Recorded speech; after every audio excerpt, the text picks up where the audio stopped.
আধুনিক বাঙালির সাংস্কৃতিক মানুষ গঠনের পুরোধা ব্যক্তিত্ব রবীন্দ্রনাথ ঠাকুরের হাতেই আবার নতুন করে প্রাণ পেয়েছিল উপমহাদেশের ঐতিহ্যবাহী ধ্রুপদী এবং লোকনৃত্যের দুটি ধারায়।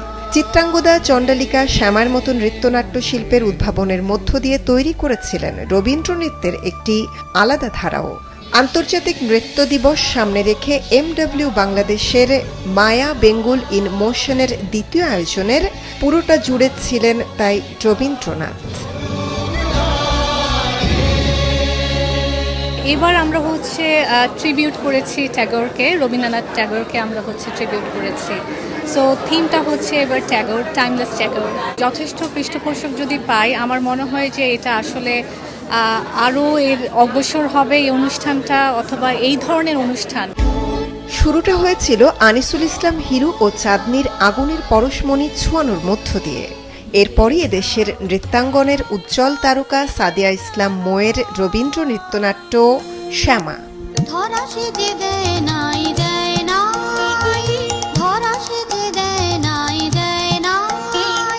এরপর সাবরিনা সাফি নিসা ও তার দলের দক্ষতায় দারুণ অগ্নিবাণে রবীন্দ্রসঙ্গীতে শাস্ত্রীয় নৃত্য ভরতনাট্যম হয়ে উঠল আশ্চর্য রকমের সমকালীন। দারুণ অগ্নিবাণে রে, দারুণ অগ্নিবাণে রে, মহিমা তব উদ্ভাসিত। আনন্দরূপে যিনি অন্তরে বিরাজ করেন, সেই সত্য সুন্দরের উদ্দেশ্যে ওড়িশা রাজ্যের প্রাচীনতম ত্রিভঙ্গ নৃত্যরূপ ওড়িশি নৃত্যে আনন্দলোকে গানে গানে অর্ঘ্য নিবেদন করলেন বেনজির সালামের দল।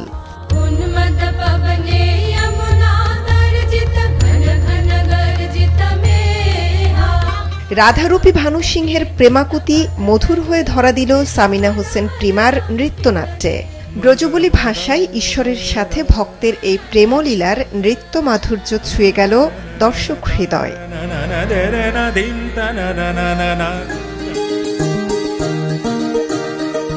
এরপরই শাস্ত্রীয় নৃত্য কত্থকে দারুণ দরবারি আমেজ এনে দিলেন নৃত্যশিল্পী আনিকা কবির শখ। সব মিলিয়ে এদিন সন্ধ্যায় রবীন্দ্র সৃষ্টিকে উপজীব্য করে আলোকির এই ছোট্ট মঞ্চে যেন উঠে এলো উপমহাদেশের বৈচিত্র্যময় সংস্কৃতির বিপুল বৈভব।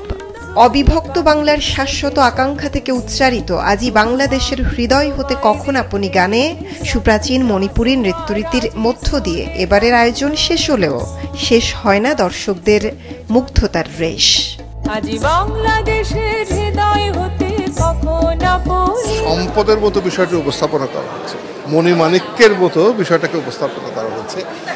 এটি তো প্রয়োজন আছে, এটি শিল্পকে একটা অবস্থানে নিয়ে যায়। আরেকটা শিল্পকে পৃষ্ঠপোষকতার এই যে চেষ্টা, এটা দারুণ চেষ্টা, এবং এই জন্য স্কয়ার একটা বিশেষ ধন্যবাদ অবশ্যই পাবে। মানে এটা একটা উৎসব এবং প্রগতির পক্ষে একটা আন্দোলন। এটা খুব ভালো লাগছে। এইরকম আয়োজন আসলে আরো বেশি বেশি হোক, আমি সেইটাই আশা করব। রবীন্দ্রনাথকে নিয়ে যে এরকম একটা অনুষ্ঠান এই ইয়াঙ্গার জেনারেশনরা করছে, সেটা আমার খুব ভালো লেগেছে।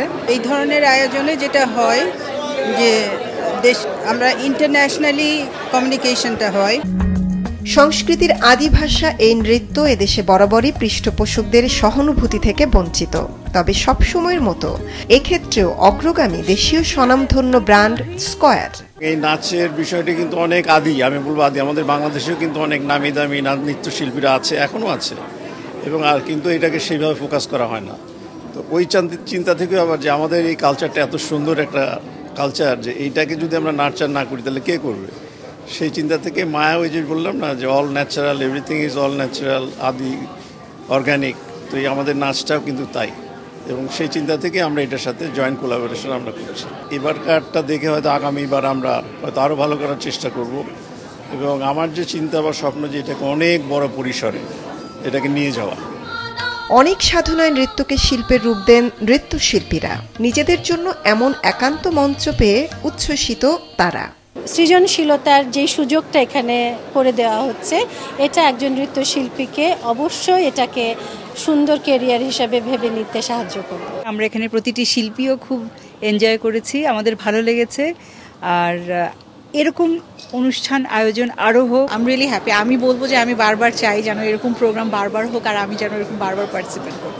একটা ঈদের মতো কিন্তু আমাদের পুনর্মিলনী হয়, এখানে আমরা সমস্ত নৃত্যশিল্পীরা একসাথে জড়ো হই।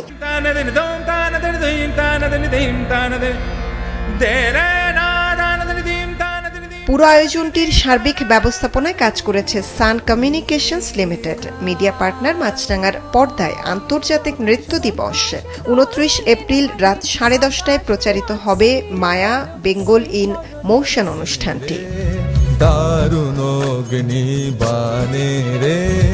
মৌমিতা জান্নাত, মাছরাঙা সংবাদ, ঢাকা।